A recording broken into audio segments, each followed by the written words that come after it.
여러분 안녕하십니까? 경제학 입문 왕기초 경제학 이번 시간에는요 챕터 16장 국제금융론을 같이 공부해 보도록 하겠습니다. 자, 국제경제학은 크게 국제무역론과 국제금융론 이렇게 나눌 수 있거든요. 국제무역이라는 것은 이제 국가 간의 이제 교역을 통해서 수출과 수입을 하는 것이죠. 근데 국제금융도요 비슷합니다. 근데 자본이 거래되는 거에 대해서 살펴보게 되는 거예요. 국가 간의 거래 내역, 여러 가지 거래 내역들을 우리가 작성하는 걸 국제 수지표라고 하는데, 국가 간의 자금이 이동을 할 때 화폐가 이제 달러로 될 수 있지만 원화로도 될 수 있잖아요. 그렇기 때문에 원화와 달러의 교환 비율이 중요해요. 그걸 바로 화폐 교환 비율을 환율이다 이렇게 얘기합니다. 그래서 환율이 어떻게 결정되는가 그걸 살펴보고요. 환율의 이 변화가 국가 간의 무역에 어떤 영향을 미치는지 그거에 대해서 살펴보게 되겠습니다. 특히 개방거시 경제 모형을 가지고 얘기를 하게 되는데요. 환율 제도라고 있습니다. 환율 제도는 고정환율 제도와 변동환율 제도 이렇게 해서 두 개로 나눌 수가 있는데 우리가 나중에 이건 자세하게 볼 거예요. 각각의 고정환율 제도와 변동환율 제도에서 정부의 재정정책과 통화정책이 어떤 게 좀 더 효과가 큰가 그런 것들에 대해서 살펴보게 됩니다. 자, 우선 환율은요, 화폐의 교환 비율이에요. 주로 이제 외국의 외화 보면 이제 여러 가지 달러, 엔화, 위안화 많이 있겠지만 달러 하나만 있다라고 생각하시면 되겠습니다. 그래서 우리나라 원화와 달러의 교환 비율을 환율이다 보시면 돼요. 표현하는 방법은요, 이렇게 1달러당 1000원이다. 그러면 1대 1000 이렇게 우리가 교환 비율로 나타낼 수 있고요. 주로 이제 이걸 많이 사용합니다.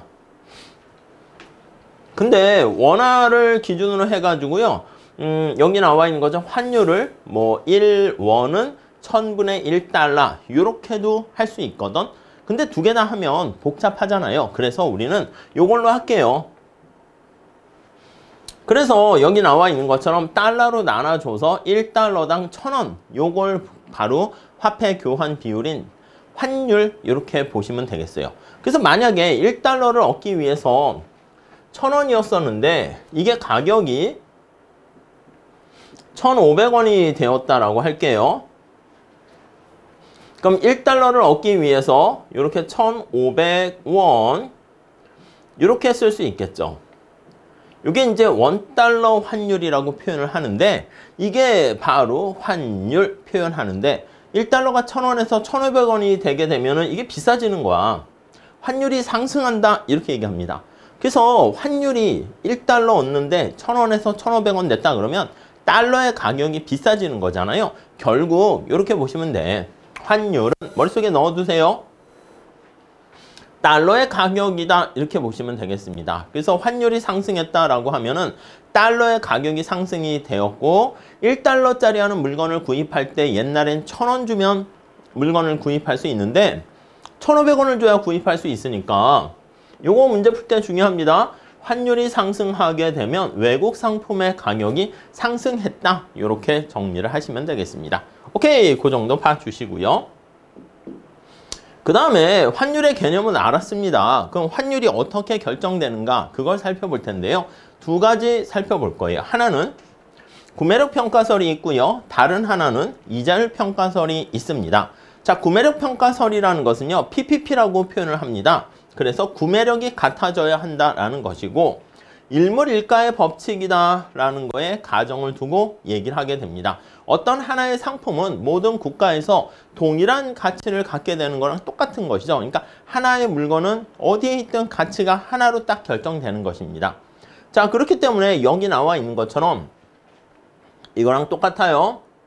우리나라에서 물건이 팔리는 보통 빅맥 지수라고 해서 맥도날드에서 판매하는 빅맥은요. 전 세계 어디 가나 있기 때문에 이 빅맥 가격이 얼마에 팔리는가 중간에 링크 역할을 해가지고 화폐 교환 비율을 나타내는 것이죠. 만약에 우리나라의 빅맥 가격이 4,000원에 팔린다 할게요. 근데 미국에서 빅맥 가격이 4달러라고 할게요.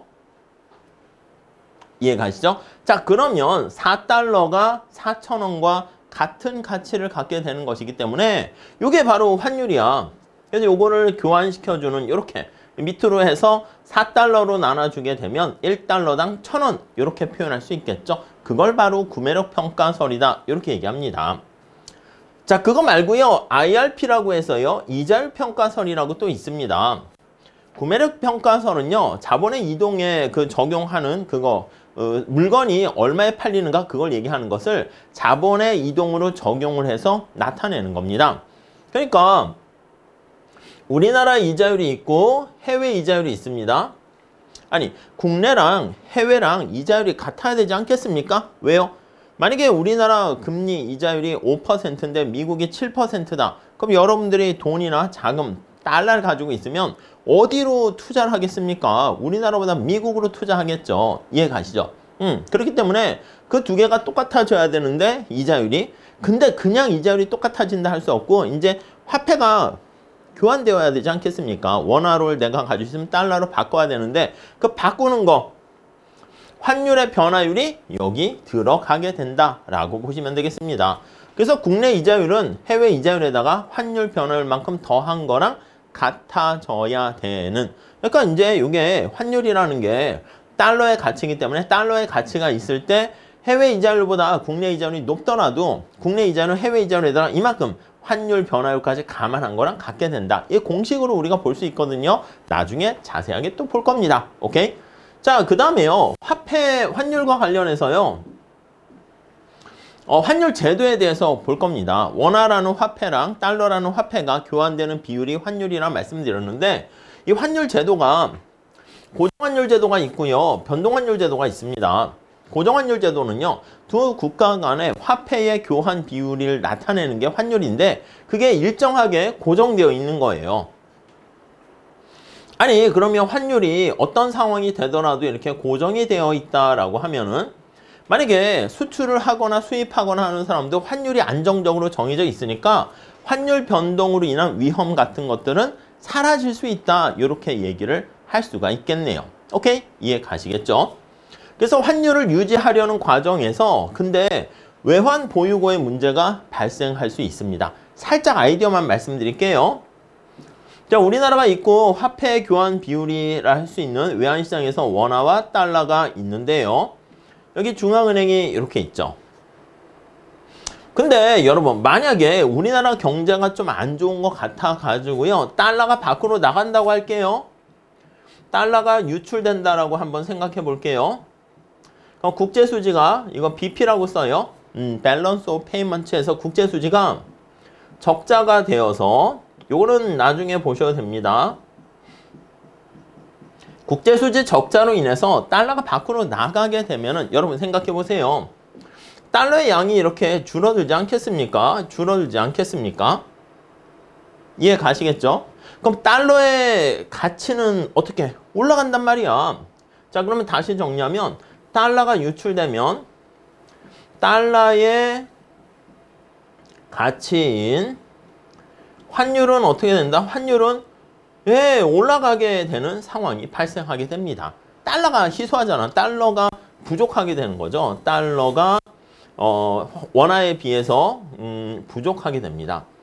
여러분 물과 다이아몬드의 역사를 다시 생각해 보세요. 물이 우리 생활에 꼭 필요한데 왜 물의 가치는 다이아몬드의 가치보다 낮을까요? 다이아몬드는요 희소하기 때문에 그렇지. 자, 그러면 여기 중앙은행이 어떻게 하냐면 요 비율을 유지해야 되잖아. 그래서 여기 상승하려는 문제가 발생하게 되고요. 이를 억제하기 위해서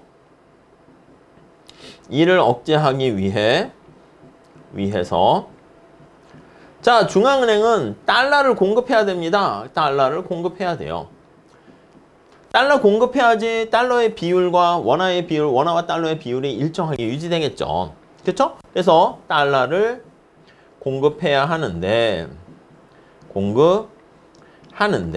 자, 이때 문제가 생깁니다.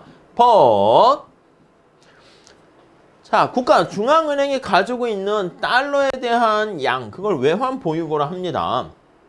달러가 부족하면 어떻게 됩니까? 문제가 되는 거지. 그래서 외환을 충분하게 가지고 있어야 되는데 우리나라가 옛날에 IMF 맞이할 때도요. 사실 그때는 완전 변동환율 제도는 아니고 환율을 약간 개입해서 조정을 하려고 했는데 갑자기 달러가 야 대한민국 경제 니네 좀 이상해. 아닙니다. 우리나라 경제는 되게 펀더멘탈도 튼튼하고 좋습니다. 막 외쳤지만 불안하니까 달러가 밖으로 나가는 거야. 그때 중앙은행에서 이렇게 달러를 계속 공급했는데 그때 외환 보유고가 고갈되는 거야.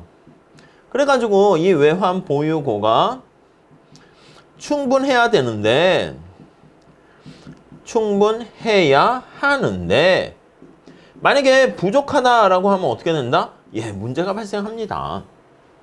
그래서 IMF야 달러 좀 빌려줘 이렇게 된 게 바로 IMF 사태다 이렇게 보시면 되겠죠. 그 정도 정리를 하시고요.